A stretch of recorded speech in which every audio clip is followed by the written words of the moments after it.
merci à vous de m'inviter dans votre paroisse très chaleureuse. C'est pour moi une grande joie d'abord de faire votre connaissance et de pouvoir avoir ce moment d'échange avec vous.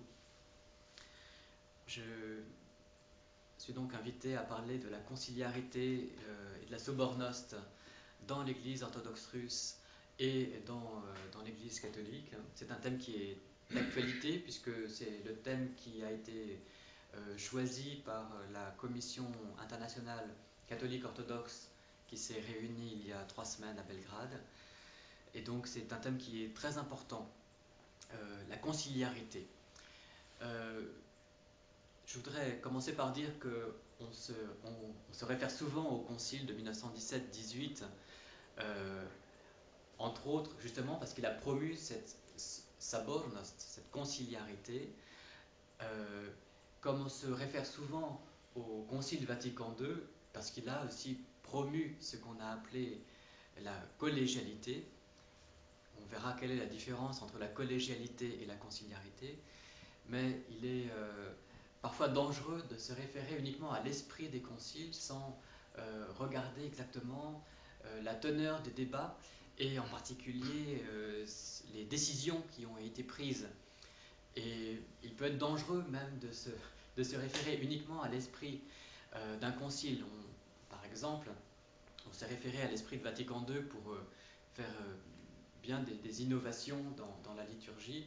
Et parfois, je constate qu'on se réfère aussi à l'esprit du concile de 1917-18, notamment à un esprit soi-disant démocratique, pour, comment dire, pour une application aujourd'hui qui parfois s'éloigne un petit peu de ce qui avait été vraiment débattu dans le cadre de ce concile. Alors je voudrais faire tout simplement 2 parties. Première partie, je vais essayer de définir ce que c'est que la sobornost, et une deuxième partie, voir comment cette conciliarité a été appliquée également, réfléchie en tout cas dans le cadre du concile Vatican II. Donc d'abord la sobornost. Je voudrais essayer de définir ce que c'est que cette sabornost, de la définir par rapport à ce qu'on appelle en particulier la synodalité ou la collégialité. Alors, d'abord, il faut savoir qu'en russe, il y a 2 mots qui sont synonymes, synod et sabor. C'est exactement le même mot, sauf que l'un est d'origine slave, l'autre d'origine russe. Le synode et le sabor, c'est exactement la même, comment dire, le même concept. Mais dans le contexte russe, on utilise le mot synode, donc qui est d'origine grecque, à propos du Saint Synode, c'est-à-dire un organe permanent de gouvernement dans l'Église, et le terme sabor a un organe qui est temporaire, qui se réunit de façon régulière. Et il y a plusieurs types de sabor, donc de conciles. Il y a des conciles qui sont épiscopaux et il y a des conciles qui sont locaux. Un concile local, c'est un concile qui réunit non seulement des évêques, mais également des prêtres et des laïcs.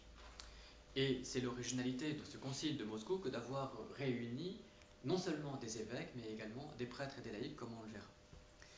Alors, dans le contexte russe, il y a aussi, il faut le noter, une certaine opposition entre la synodalité et la conciliarité. Entre la synodalnost, qui est un peu le terme qui caractérise toute la période inaugurée par Pierre le Grand et jusqu'au concile de 1917, où c'est le Saint Synode qui a dirigé l'Église russe, puisque Pierre le Grand, comme vous le savez, a supprimé le patriarcat. Et donc toute cette période, on l'appelle la période synodale. Et donc la synodale, c'était le principe qu'avait mis en place Pierre le Grand pour gouverner l'Église, qui était un principe collégial, c'est-à-dire qu'il disait finalement, il vaut mieux que... Il avait d'ailleurs appliqué ce principe à tous ses ministères. Il vaut mieux contrebalancer et mettre en débat les différentes instances gouvernantes de l'Église et donc supprimer le patriarcat qui faisait un peu concurrence au pouvoir impérial. Il y a en réalité plusieurs acceptions de la sobornost. La sobornost, elle a donc été formulée, elle a été conceptualisée par les slavophiles au XIXe siècle, qui se sont opposés à cette synodalnost ou à cette collégialnost que Pierre le Grand avait instaurée. La sobornost, c'est donc un principe qui a pour objectif de retrouver les sources originelles de l'Église et en particulier l'articulation des différents membres du corps du Christ, qu'ils soient laïcs, clercs ou évêques. Alors, pour les slavophiles, la sobornost, c'est avant tout une notion philosophique et théologique. Par exemple, Serge Troubetskoy a écrit un livre qui s'appelle L'essence collective ou conciliaire, sabornaya, de la conscience humaine. Et pour lui, tout être humain est par nature conciliaire. Il y a dans la psychologie de l'être humain plusieurs principes qui doivent entrer en débat, en concile. Pourquoi ? Parce que tout simplement l'être humain est créé à l'image de la Trinité. Et la Trinité est elle-même conciliaire, Père, Fils et Esprit Saint. Et la Trinité, donc nous sommes créés tous et chacun de nous à l'image de cette Trinité conciliaire, et l'Église elle-même est à l'image de la Trinité. Komiakov, qui est l'inventeur de ce néologisme, la sobornost, se réfère à une lettre écrite par les patriarches orientaux. Tous les patriarches orthodoxes ont écrit effectivement en 1848 au pape Pie XI en lui disant, je cite, « Chez nous, ce ne sont pas les patriarches ni les conciles qui pourraient introduire une nouveauté quelconque, car le gardien de la religion, chez nous, c'est le corps même de l'Église, c'est-à-dire le peuple. Le peuple. » Donc, pour Komiakov, d'une certaine façon, c'est ce peuple qui est, le critère de la conciliarité, c'est le peuple qui est le fondement de l'Église. Et on peut considérer que sa conception de l'Église est avant tout une conception démocratique. Il y a une deuxième acception de la sobornost qui est une acception qu'on appelle épiscopaliste. C'est tout simplement de dire, la sobornost, c'est le gouvernement par le concile. La conciliarité, avant que d'être la participation du peuple de Dieu, c'est le gouvernement de l'Église par des conciles. C'est ce qu'on appelle donc l'épiscopalisme. Pourquoi ? Parce que dans les conciles, on sous-entend qu'il n'y a que les évêques qui peuvent participer au débat et au vote. Donc une première acception qui est l'acception démocratique, une deuxième acception plutôt épiscopaliste, une troisième acception que je dirais charismatique. Charismatique, pourquoi ? Parce qu'elle cherche à respecter les charismes de chaque membre du corps du Christ. Les évêques, les prêtres, les laïcs, sans que les uns empiètent sur le charisme des autres. Et ces différentes acceptions de la sobornost, donc qu'elles soient une acception démocratique, qui est finalement assez slavophile, mais qui va être un petit peu aussi exacerbée par le contexte révolutionnaire en 1917, une acception plutôt épiscopaliste, qui considère que le conciliarisme, ou la conciliarité, c'est le conciliarisme, c'est-à-dire que c'est le gouvernement de l'Église par les conciles, sous-entendu composé exclusivement d'évêques. Et troisième compréhension de la conciliarité ou de la sobornost, c'est une acception charismatique. Et ces trois acceptions différentes de la conciliarité vont entrer en concurrence au moment du concile de 1917-18. Et c'est finalement l'archevêque Serge qui sera le promoteur de cette vision charismatique qui va l'emporter. L'archevêque Serge, qui est donc le futur patriarche Serge, Stragarots, qui sera le locum tenens du patriarche dans l'entre-deux-guerres et qui sera finalement élu patriarche en 1944. celui qui est à l'époque donc l'archevêque Serge de Finlande promeut une conception de la conciliarité qui n'est ni démocratique, ni épiscopaliste, mais qui cherche à respecter les charismes de chacun des membres du corps du Christ. Et comment cela se manifeste-t-il? Comment cela se traduit-il concrètement dans les procédures? Car un concile, c'est avant tout des procédures. Eh bien, ça va se traduire d'une façon très originale par le fait qu'au sein même de l'assemblée générale du concile, au sein de laquelle il y aura plus de laïcs que d'évêques, eh bien, on va distinguer une conférence des évêques qui aura un droit de veto sur les décisions du concile. Et donc c'est très intéressant parce que tout le monde avait part au débat et tout le monde avait droit de vote au concile, les laïcs comme les prêtres, comme les évêques, mais toutes les décisions du concile devaient passer à travers le filtre de la conférence des évêques. Et ainsi, à la fois, on a respecté la voix des laïcs, mais on a aussi donné aux évêques la possibilité d'avoir le dernier mot. Un droit de veto, c'est peut-être mal m'exprimer que de parler d'un droit de veto, mais parce qu'il ne s'agissait pas de deux chambres, mais c'est en tout cas l'astuce qui a été trouvée par l'archevêque Serge pour finalement respecter le charisme de chacun des membres du corps du Christ. Ainsi, la procédure de vote au sein du concile était en deux temps. D'abord, vote général, et puis après, assentiment de la conférence des évêques. Et ça, c'est très important parce que ça a permis au concile de respecter finalement le charisme de chacun. Alors, la conciliarité ne s'est pas limitée simplement à la procédure qui a été mise en place dans le cadre du concile, mais le concile a lui-même pris un certain nombre de décisions pour promouvoir la conciliarité, c'est-à-dire pas tellement, quand on dit conciliarité, je ne veux pas dire qu'il a promu les laïcs, ce serait mal comprendre le concile, mais il a essayé de promouvoir donc cette articulation des charismes de chacun. Il l'a promu dans le gouvernement de l'Église, et en particulier dans le gouvernement suprême de l'Église, en rétablissant d'abord le concile, car le concile, comme le patriarcat, avait été supprimé par Pierre le Grand. La première décision du concile de 1917-18, eh bien, c'est de rétablir le principe conciliaire, c'est-à-dire de dire que dans l'Église orthodoxe, c'est le concile qui est, c'est pas le patriarche, mais c'est le concile et le concile local qui est l'instance suprême de gouvernement.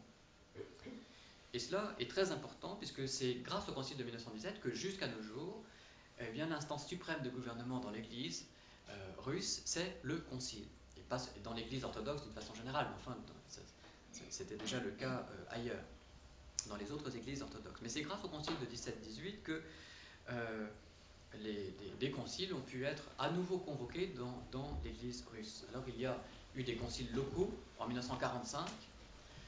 Le concile local de 1945 a élu le patriarche Alexis Ier, car le patriarchage avait été élu simplement par un concile épiscopal. En 1971, le concile local, c'est-à-dire composé d'évêques, de prêtres, de laïcs, a élu le patriarche Pimène. En 1988, concile local, qui était le concile du millénaire du baptême de la Rousse. Et enfin en 1990, concile local électif du patriarche Alexis II. Le concile local de 90, c'est donc le dernier concile local qui a été convoqué. Donc vous voyez qu'il y a eu peu de conciles locaux depuis 1917.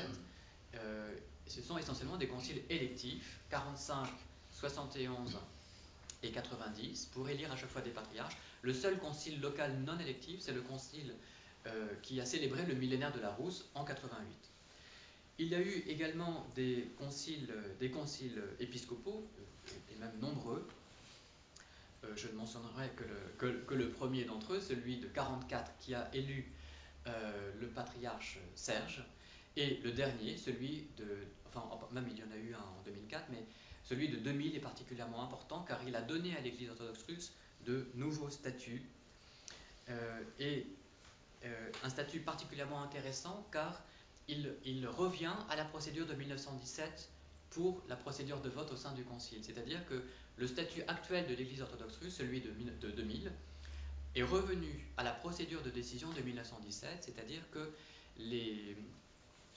l'ensemble des participants au concile, c'est-à-dire prêtres, évêques et laïcs, ont le droit de vote, ont voix délibérative, mais c'est la conférence des évêques a un droit de veto. Après, elle peut repousser telle ou telle décision si elle le souhaite. Et cela, donc, c'est un point très important, très, me semble-t-il, positif, car à l'époque soviétique, c'était la procédure inverse qui était mise en place, c'est-à-dire que les décisions étaient préparées par les évêques et après on demandait au concile local d'approuver ou d'entériner finalement des décisions qui étaient prises à l'avance. C'était l'application un peu du centralisme démocratique, mais bon, donc c'est plutôt un progrès, je dirais, que donc ces statuts de 2000 reviennent à la procédure de 1917. Donc ça c'est la première décision, rétablissement du concile, qui marque un retour du principe conciliaire dans l'Église orthodoxe russe. Et le concile donc a le pouvoir suprême dans l'Église orthodoxe, et donc le concile de 17 détaille ces quatre pouvoirs: pouvoir législatif, pouvoir administratif, pouvoir judiciaire, pouvoir de contrôle. Donc c'est lui qui est l'autorité suprême dans l'Église orthodoxe. Et c'est dans le cadre de ce rétablissement du concile qu'est intervenue la recréation du patriarcat. Souvent on retient du concile de 1917 que oui, c'est ce concile qui a rétabli le patriarcat. Mais avant de rétablir le patriarcat, c'est le concile. Et c'est d'abord parce qu'il a rétabli le concile que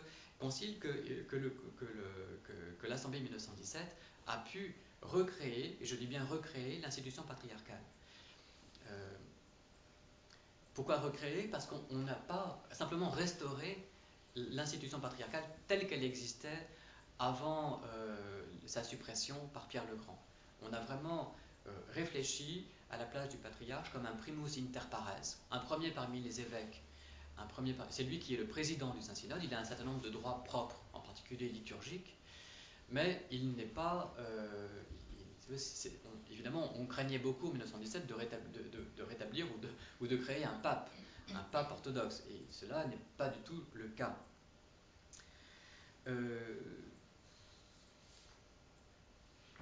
Et le concile de 1917 avait notamment prévu l'élection du patriarche par l'ensemble des membres du concile, donc, et aussi par des laïcs, et c'est toujours, comme vous le savez, ce qui se pratique.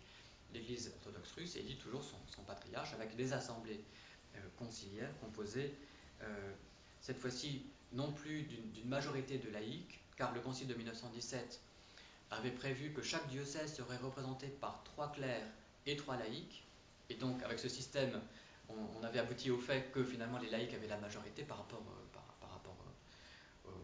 aux autres, par rapport aux clercs. Et actuellement, chaque diocèse est représenté par un évêque, un prêtre et un laïc. Alors, le concile de 1917 a rétabli le principe conciliaire également dans le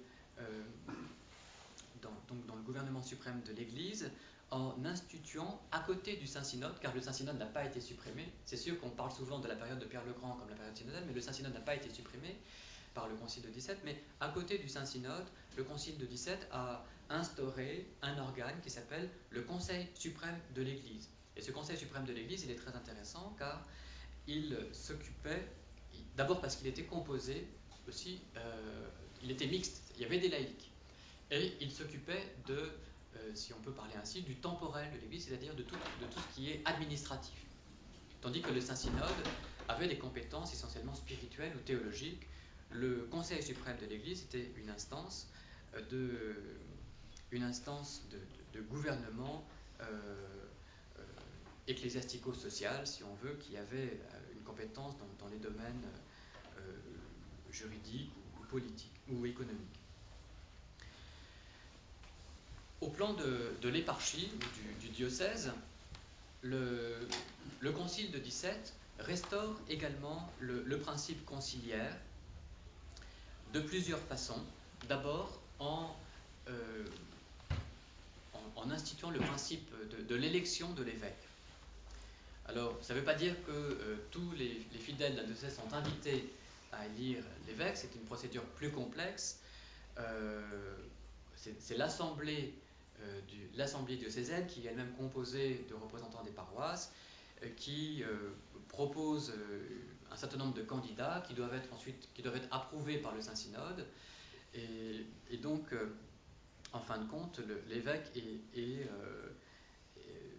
l'évêque diocésain est quand même élu par le diocèse, et mais il n'est pas le seul à gouverner le diocèse. Il y a également un conseil éparchial, un conseil diocésain, qui est également composé de membres clercs et laïcs. Ça, c'est une décision de 1917. Au niveau de la paroisse également, le Concile de 17 veut rétablir ce principe conciliaire. Alors, ça ne veut pas dire que ce sont les laïcs qui prennent le pouvoir dans la paroisse, loin de là. Au contraire, le Concile de 17 décide de redonner aux prêtres, qui étaient en fait à l'époque synodale souvent un simple fonctionnaire qui dépendait très étroitement des consistoires diocésains, qui était un organe bureaucratique de contrôle. Donc le Concile de 17 décide de donner à la paroisse une personnalité juridique, et il, il, il, il institue le prêtre de la paroisse, le curé de la paroisse, responsable à la fois du temporel et du spirituel. Pas seulement du spirituel, parce qu'après les soviétiques vont chercher à cantonner le prêtre dans un rôle purement spirituel, en particulier sous Khrouchtchev en 61, et on fera finalement du prêtre un simple fonctionnaire de la paroisse qui en fait est gouverné par le staroste, staroste nommé bien sûr par le parti. Eh bien, le Concile de 17 a essayé d'empêcher cela, mais il ne l'a pas pu. Avait essayé de prévoir, disons, d'anticiper ce risque en instituant le prêtre, curé de la paroisse, responsable à la fois du temporel et du spirituel, avec aussi bien sûr des organes de contrôle et un rôle très, très important accordé au staroste ou au marguillier. Donc la conciliarité a été vraiment, disons, le leitmotiv et le principe introduit par le Concile de 1917 à tous les niveaux de l'Église, au niveau donc, du gouvernement suprême, au niveau diocésain, au niveau paroissial et même au niveau monastique, où on décide que l'higoumène doit gouverner son monastère d'une façon conciliaire.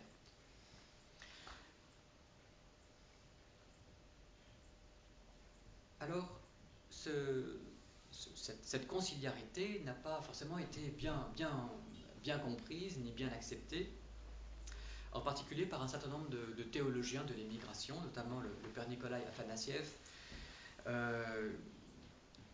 et également par le père Serge Bulgakov, qui pourtant a été membre du concile, par le père Alexandre Schmemann. Ils ont assez critiqué finalement cette conciliarité, en tout cas ce qu'ils croyaient être la conciliarité telle qu'elle était instaurée par le Concile de 1917-18. Je veux dire simplement quelques mots, même si c'est difficile de résumer la pensée d'auteurs aussi, la pensée aussi subtile que le père Nikolai Afanassiev, mais disons en gros que le père Nikolai a voulu remettre à l'honneur les trois fonctions de tout baptisé, donc de prêtre, de prophète et de roi.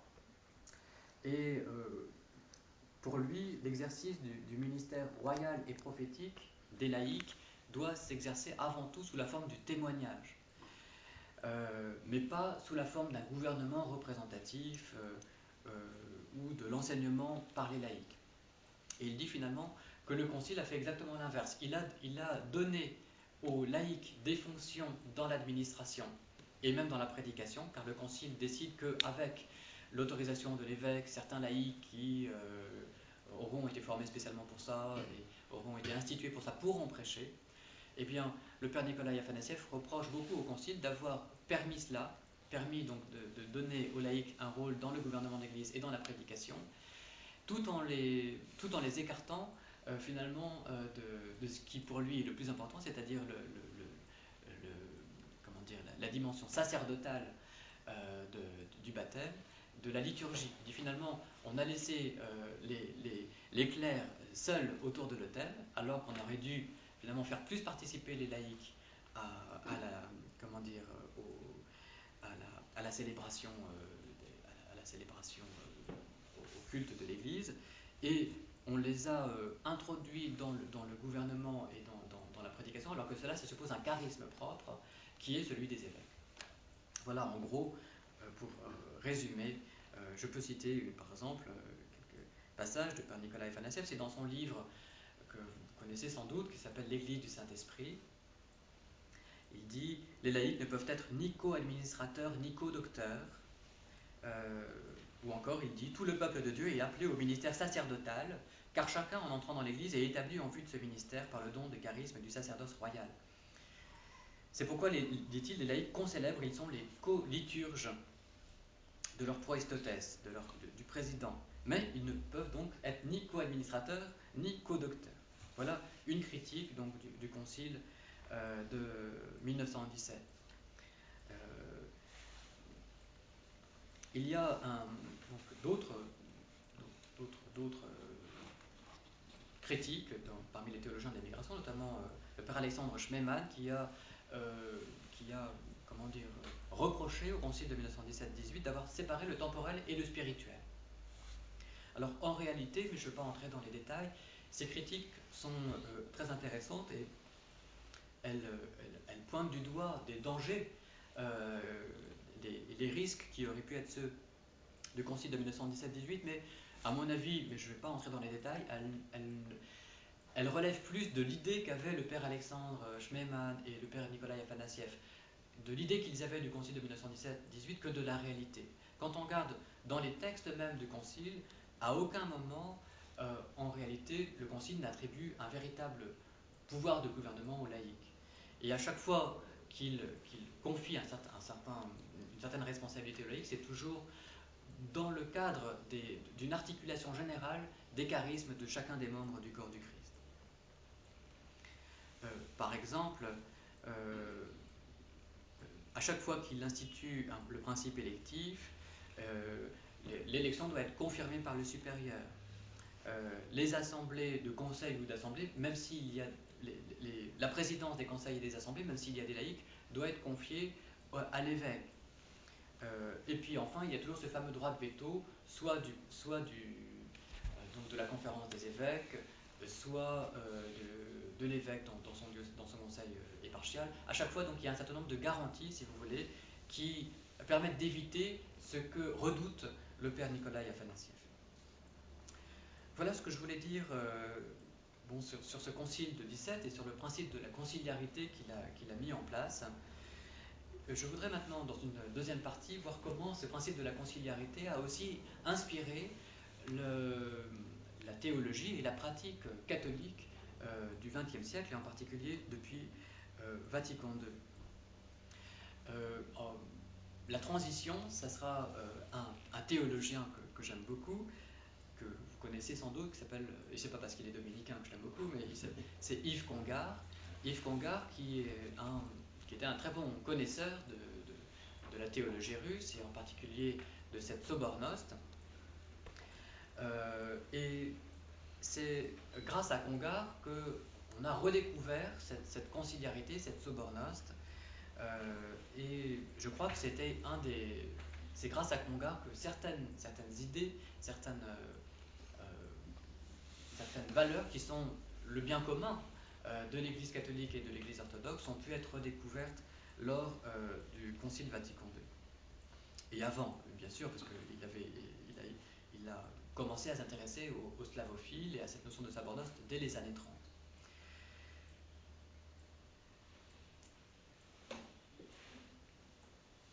Le père Congar était soucieux de revenir effectivement aux sources de l'ecclésiologie patristique. Et il reprochait beaucoup à l'ecclésiologie catholique des années de la période post-tridentine, donc après le Concile de Trente et jusqu'au Concile Vatican II, d'être tombé dans la hiérarchiologie, ce qu'il appelait la hiérarchiologie, c'est-à-dire le fait d'avoir finalement confondu l'ecclésiologie, donc la doctrine de l'Église, avec, avec la hiérarchie, pape et cardinaux, évêques, prêtres, laïcs, les laïcs étant les derniers finalement dans cette hiérarchie. Et donc il souhaite revenir à une dimension plus collégiale du gouvernement dans l'Église. Et c'est lui qui va proposer de traduire, et c'est le premier à le faire, sabornost par collégialité. Notamment, il le fait dans son livre qui s'appelle Jalons pour une théologie du laïcat. Il dit sabor vient du verbe sabirat, ou sabrat au perfectif, qui signifie cueillir, recueillir, colliger. Bref, très exactement ce que la tradition canonique et théologique occidentale a mis sous les mots colligere, collegium. Il ne faut pas hésiter à traduire sabornost par collégialité ou principe collégial. Et donc c'est grâce à Conga que cette collégialité, qui avant n'était pas très utilisée dans le langage théologique ecclésiologique catholique, a fait son entrée lors du Concile Vatican II, et notamment dans cette célèbre encyclique Lumen Gentium, qui est donc le texte ecclésiologique qui est un peu le symbole du Concile Vatican II. Ce texte de Lumen Gentium est très intéressant. Pourquoi ? Parce qu'il commence à définir l'Église comme un mystère. L'Église, ce n'est pas d'abord le pape, les évêques, les prêtres et les laïcs. C'est un mystère. C'est un mystère qui prend sa source dans la Trinité. Donc c'est exactement ce que disaient aussi les slavophiles, si vous vous souvenez, sur la nature conciliaire de l'âme humaine, sur la nature conciliaire de l'Église, qui prend sa source dans la Trinité. Et ce qui est très intéressant, c'est que avant même de parler de la constitution hiérarchique de l'Église, cette encyclique, Lumen Gentium, parle du peuple de Dieu. Donc là aussi, on retrouve d'une certaine façon Komiakov qui disait chez nous, c'est le peuple de Dieu qui est le critère, qui est le fondement de l'ecclésiologie. Donc avant même de parler des évêques, on parle du peuple de Dieu. Quand on parle du peuple de Dieu, ça ne veut pas dire qu'on parle des laïcs, ça veut dire qu'on parle de l'ensemble de l'Église, les évêques faisant partie du peuple de Dieu. Et cela est très important car peuple de Dieu, c'est aussi une notion de l'Ancien Testament. C'est un peuple en marche. Ce n'est pas une église figée à tout jamais dans ses structures. C'est aussi un peuple qui est marqué qui est avant tout caractérisé par son baptême et donc par ses trois fonctions de prêtre, prophète et roi. Et donc c'est à partir de ce moment-là qu'on a commencé à remettre en valeur ce sacerdoce royal ou sacerdoce commun des fidèles. Avant on parlait du prêtre, d'ailleurs c'est à tort parce que prêtre chacun de nous l'est, mais disons on ne distinguait pas entre presbytérat et sacerdoce. Et maintenant on distingue mieux et en réalité on devrait mieux appeler les prêtres des presbytres, chacun de nous étant prêtre par baptême. Et cela c'est Vatican II aussi qui, en parfait accord avec l'ecclésiologie des slavophiles, a redécouvert cette dimension. Ce texte de Lumen Gentium retrouve aussi les intuitions du Concile de 1917-18 en disant que l'Église du Christ, elle se constitue dans et à partir des églises locales. Avant, on avait tendance à dire l'Église, c'est tous ceux qui sont en communion avec le pape, du point de vue catholique, bien sûr. Et le texte du Concile Vatican II dit que l'Église du Christ se constitue dans et à partir in quibus et ex quibus, donc dans et à partir des églises locales. C'est dans et à partir d'elles qu'existe l'Église catholique au sens de la Catholica Ecclesia, une et unique. Et c'est donc une insistance sur l'Église locale qui est particulièrement intéressante d'un point de vue œcuménique, car c'est aussi cette Église locale qu'a voulu promouvoir Komiakov, qu'a voulu promouvoir également le père Nikolai Afanassiev à travers cette notion d'ecclésiologie eucharistique. Le Concile Vatican II promeut l'Église locale à travers notamment la forme des conférences épiscopales.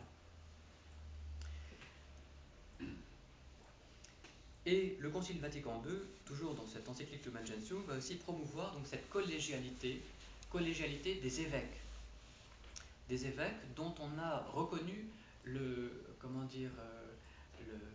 l'ordre, ou plutôt le sacrement car avant, comme vous le savez, dans l'Église catholique, et c'était un grand tort, on disait que finalement il n'y avait que deux sacrements de l'ordre, le diaconat et le presbytérat. Mais on sacrait des évêques, mais les évêques n'étaient pas ordonnés. Et donc avec Vatican II, cela change, les évêques sont ordonnés, et en fait, ce qui s'est passé, c'est qu'on a voulu remettre à l'honneur l'épiscopat en reconnaissant cette ordination épiscopale. Pourquoi? Pour contrebalancer Vatican I, qui avait, en 1870, proclamé le dogme de l'infaillibilité pontificale. Avec la notion de collégialité, Vatican II a voulu contrebalancer le pouvoir du pape, enfin, je caricature bien sûr, mais on peut résumer comme ça, contrebalancer ou équilibrer le pouvoir du pape par le pouvoir collégial des évêques. Cela dit, cette notion de collégialité a été très critiquée. Bon, elle a été beaucoup promue par Conga, mais après il a dit que finalement c'est peut-être pas la meilleure manière de procéder. Le père Hervé Legrand aussi a beaucoup critiqué cette notion de collégialité, car en réalité, ça partait d'un bon sentiment, si vous voulez, de vouloir équilibrer ou contrebalancer le pouvoir papal qui s'est affermi au XIXe siècle par l'autorité des évêques, mais ça s'est fait un petit peu au détriment de l'Église locale. C'est-à-dire qu'on a considéré que finalement le collège des évêques faisait une sorte de contrepoids au pape, mais c'était déconnecté de l'Église locale. Je ne sais pas si vous me suivez. L'Église locale étant présidée par l'évêque, c'est cela qui était important. Il aurait fallu peut-être plus inciter là-dessus, avant que de dire que finalement, comment dire, le véritable contrepoids au centralisme, c'est l'Église locale, mais ce n'est pas le collège des évêques, car à ce moment-là, on court le risque de voir le collège des évêques s'instaurer comme un organe propre et déconnecté de l'Église locale, même si c'est vrai que c'était aussi peut-être un moment important pour équilibrer le pouvoir, donc le centralisme tel qu'il avait été défini au XIXe siècle et en particulier tel qu'il est symbolisé par Vatican I. J'en ai fini pour ce rapide exposé de la conciliarité et de la collégialité, avec donc à la fois le fond commun, je crois, qui nous est propre, orthodoxe ou catholique, tout simplement eh bien, ce souci d'articuler les charismes des uns et des autres au sein de l'Église, sans donner le pouvoir plus aux uns ou plus aux autres, mais en essayant d'articuler les charismes de chacun.